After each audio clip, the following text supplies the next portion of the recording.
In this lesson, we will briefly discuss why it is that many open source projects do not succeed. In fact, failure is more common than success. Now, there are many reasons why a project may not succeed. First of all, there just may be insufficient interest. It may have seemed like a good idea to somebody at the time, but it just didn't take off.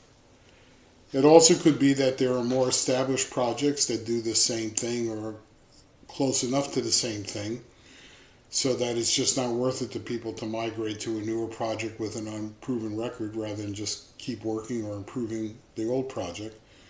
There could be poor leadership that can take many forms, including non-responsive leadership or abusive leadership that doesn't value new contributors, etc.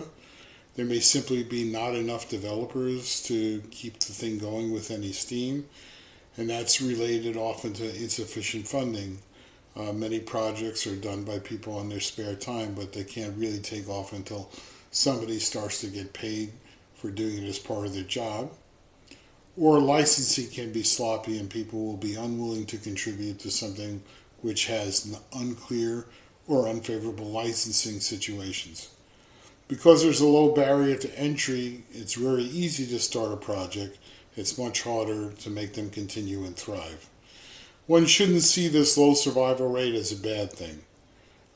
Everything has to start somewhere, and it's nice that one can start pretty easily and then see how things turn out. Some of the most successful open source software projects that are widely used today began out rather small with a small group of people and then took off. It's not easy to predict which ones will thrive and which ones will die on the vine.